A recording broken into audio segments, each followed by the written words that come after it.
Hello and welcome to Amethyst Style Crafting. My name is Jane Ormark and I'm a UK independent Stampin' Up demonstrator. And today we are looking at two things from the new mini catalogue, and it is sentiments. These I turned around and said I'm going to use lots because I absolutely love these sentiments. Today we're using this one. May the dreams you hold dearest come true, and the kindness that you share come back to you. Just lovely. Work for absolutely anything, and so I'm going to do it for something that you probably wouldn't think of. And then we're going to use the sea turtle. Love this one as well. The image of this turtle is absolutely huge. I keep turning around and saying how big the turtle is, but that's the size of the turtle. You've got a small one as well, which is what we're going to use today, but the large one is beautiful. And there's a card coming up where I'm using the large one again, and that's lovely. In fact, I might even put it in today. We'll have to see. So let me show you in the mini catalogue, which runs from now until the end of April. And you have got on page 29 is the sea turtle. It's £20 and you get 8 photopolymer stamps, and they are reversible. So it means that you can take the opposite side of them and do them as sort of silhouettes if you want to. Great way of working those and giving just a slightly different image. So great fun, and that's on page 29. And then the sentiment is on page 37, covered in sunshine, £22. You get the large sentiment, so 3 sentiments. You get a sun and then various stars, so 7, and they're cling mounted stamps again, which are great for sort of seeing, for lining up. And as I say, they're lovely. So that's what we're using. That's from the catalogue, so you know where to find it. And we're going to start with the turtles. Now, I've done some of this out because there aren't matching dies for the turtles, so it does mean that you've got to do a little bit of fussy cutting. But I thought I would show you how I get the image of the turtle to give it a sort of 3-dimensional look. So we just need a piece of scrap and colours that you that work with anything to do with the ocean. I thought I'd get a selection out so you can see.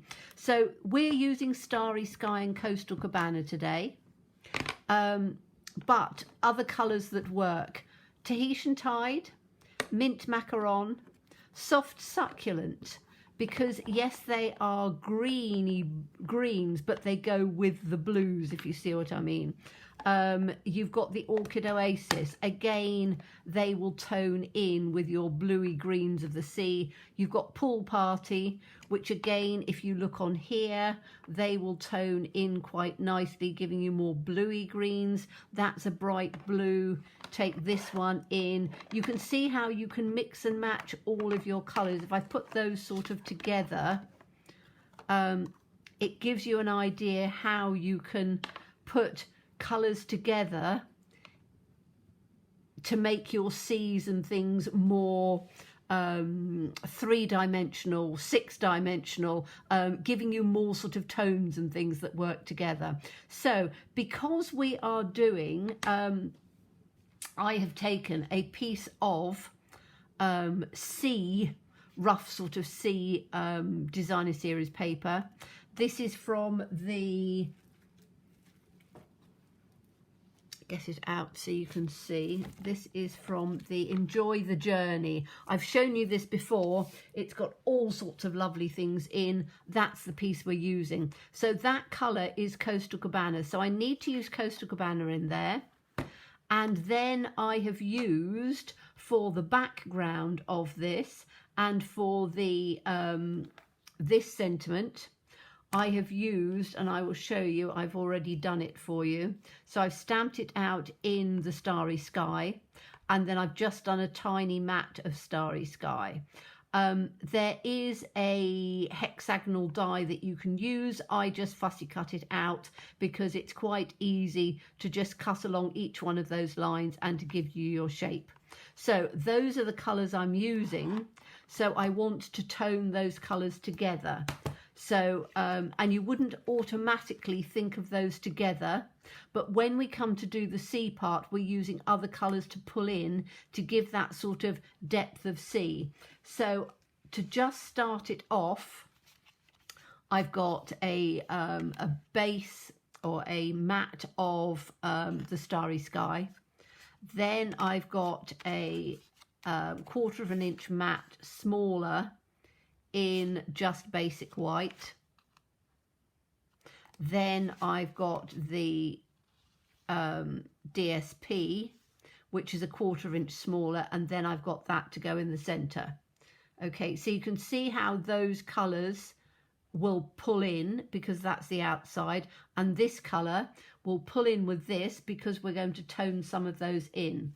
So let's get on to Coastal Cabana Starry Sky.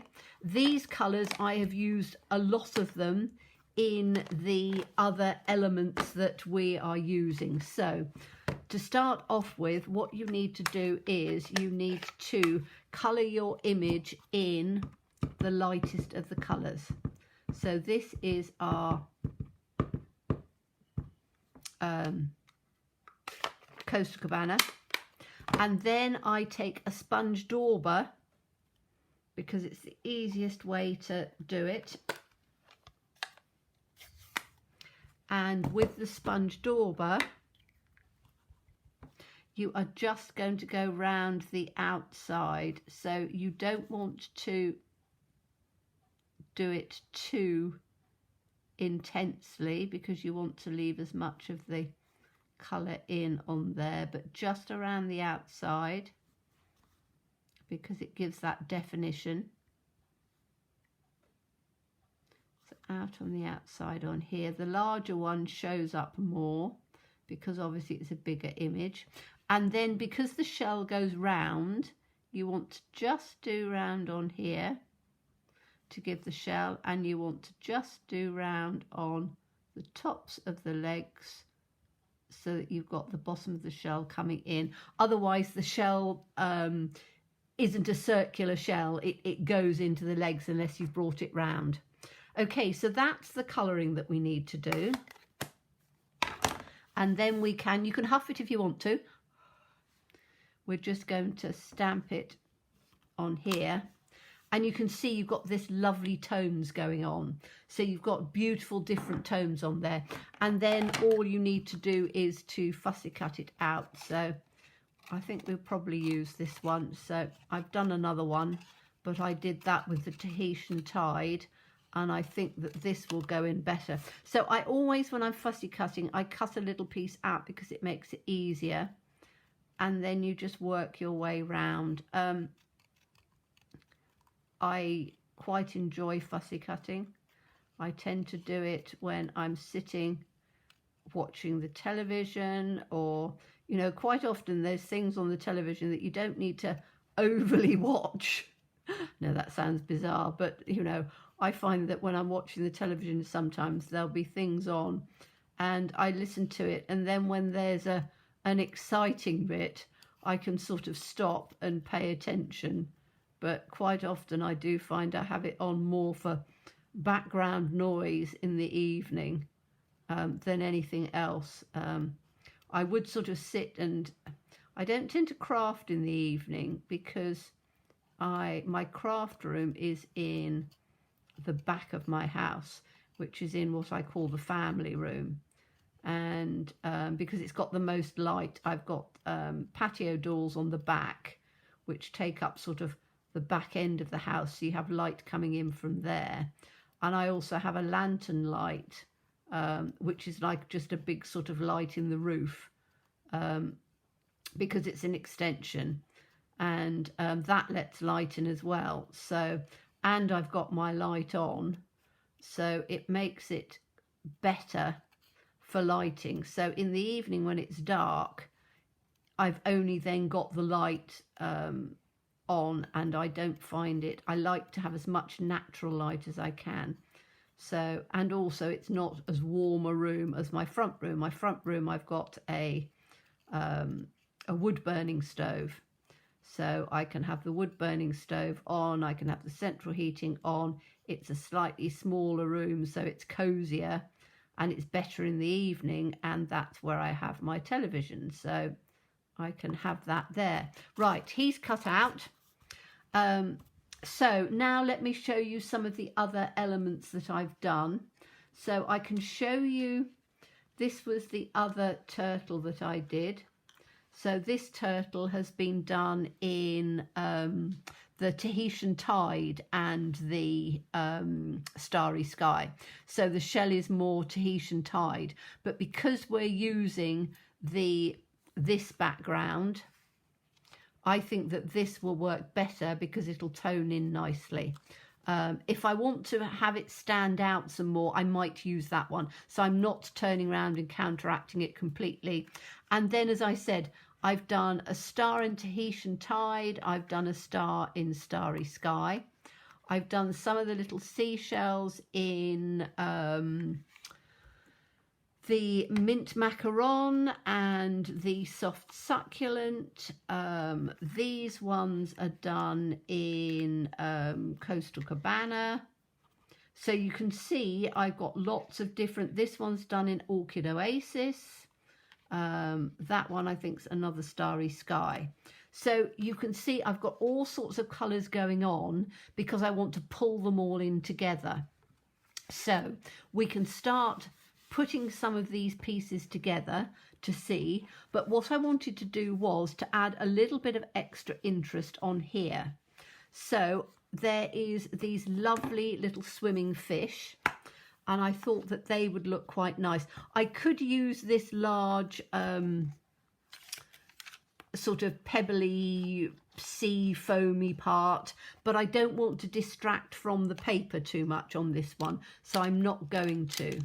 I'm just going to take the little fish out and put those on. I think they will, yes, they'll fit on the same block. So I'm just going to clean this one off. I cleaned my chamois the other day. Do you remember I was saying it was getting absolutely filthy? Well, I cleaned it out. Now, even though I use bleach so that the outside is on, you can see that the inside always stays, doesn't bleach out because it's been used so much in the centre. Okay, so we're going to have the little fish. So let them relax a little bit and I can pick them up. I'm going to pick them slightly on the diagonal, and we can have them swimming in whichever direction you want. I think I'm going to have them this way because I want them coming out like that. So I just want to do, I'm going to do them in the Starry Sky, I think, or I might do tone on tone. Let's do tone on tone. And I just want to have a few of them just sort of swimming about like that. Have some up at the top, and then I am going to put some in because I really like the Starry Sky because it's darker and the fish are going to show up a little bit more. So I can put those. I don't need to clean my pad because it's a lighter colour going on to a darker colour. And I'm going to put these ones just like that. And we'll have one coming like that. And I think that because this is going to come in on the centre, that I think is going to be fine. In fact, you could just do a card like that. This is where, you know, building up cards, you can put as much or as little on there as you want. And if you look at that, you could put that quite easily just straight onto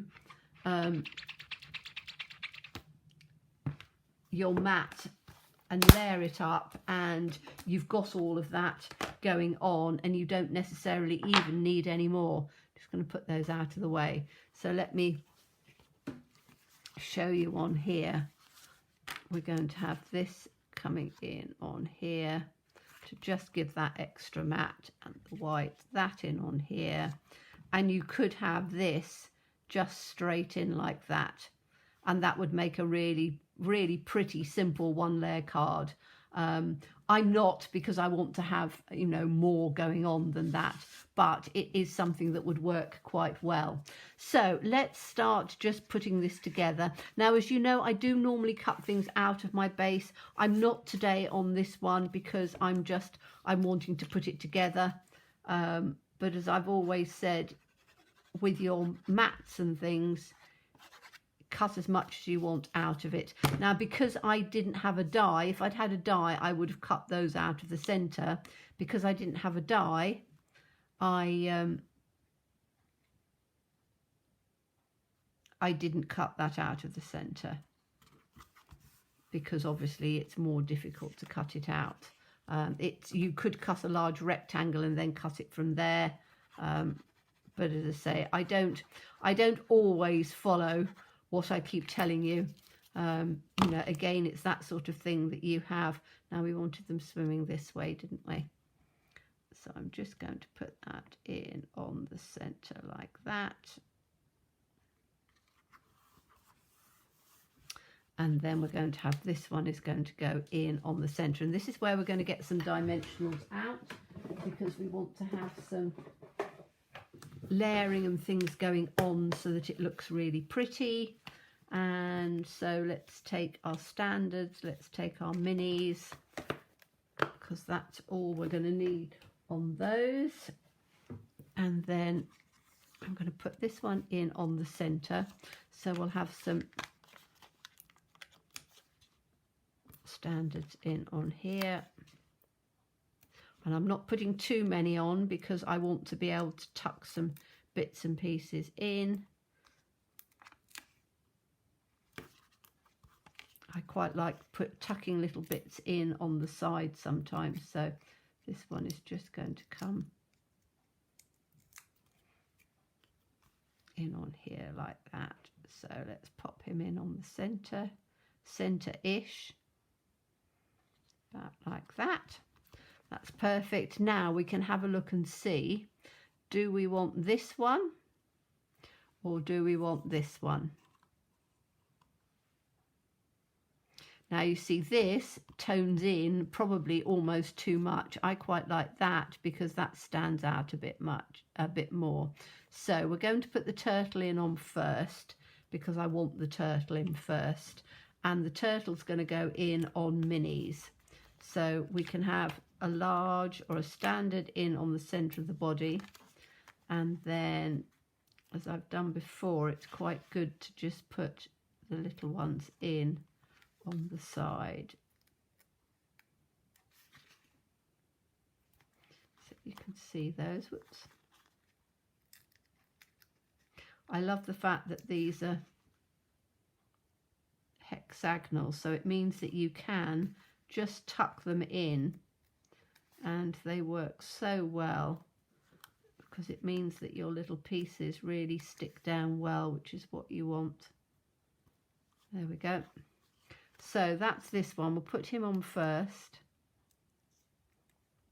because he needs to come into, he's the main sort of focal point after the sentiment. So I want him coming in, just in on an angle like that. I can just have a little bit of his foot coming in over the top of there.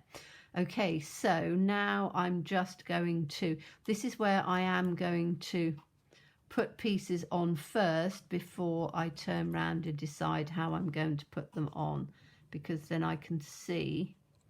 So if you put these in, you can build it up and work out where you want things to go. So like that, I think probably. Let's put this one in, that on that edge, so that, let's balance that on the other side. Let's put this one in down on here, have one going up that way, and then a couple going down like that. I think that'll probably work like that. I've got this one, but I don't know whether I actually need it. So we've got this one's going to go in at the bottom. So some of these we don't have to put up with dimensionals. This I'm actually going to glue down, because sometimes if you have too many dimensionals going on, it becomes sort of like a pyramid. So this is going to come in like that, isn't it? Just on the side. Then we'll just have a dimensional in on here, so that this one can come in over the top like that. And then this one is going to just tuck in. You can see where I haven't quite put that one in. That's going to tuck in underneath there. That can just have one mini in on the center. And we'll just tuck this one in underneath. So you can see how we're starting to sort of build it up to just give the textures. And you can see you've got the little fish swimming in underneath. So again, you've got more textures and things going on. These two can both come up with dimensionals. So we want a little one on here. And we'll have a bigger one on here. So we had this one on, that one tucked in underneath, didn't we? Okay, so we'll have this one first. We'll put this one in like that. And then this one's going to come in over the top like, no, I want that, so that's going in over the top of it there. Okay, this one's got to come in over the top, because you see I didn't quite stamp that out as well as I would have liked. So again, this is where you can add little bits and pieces in. So this is going to come in like that in the center. And then we've got these two, which I was going to have. This one's going to come flat because we've got to have that one flat. So let's balance it up. Put that in. That little seashell can come down in on the bottom. And then we can have this one just up like this. And that can go in over the top like, don't know whether, do I want it to touch that one just a bit? Yes, I don't know. Maybe like that. No, I want it to be, I want one to be sort of covering the other a bit, but not, no, I'm not. I'm going to take it right up on here, because putting that one together, it just didn't look quite right. So that gives you a really lovely dimensional card in there with the fish. And I love the fact that you've got the little fish swimming underneath. You've got lots of layers in there. So that would then go onto the card base. I'm not going to do that just now. I've got those two pieces to put onto another card, but I think that that looks absolutely lovely. So I hope you enjoyed that. As always, please stay safe and well. Please be kind, and look forward to seeing you again soon. Bye-bye.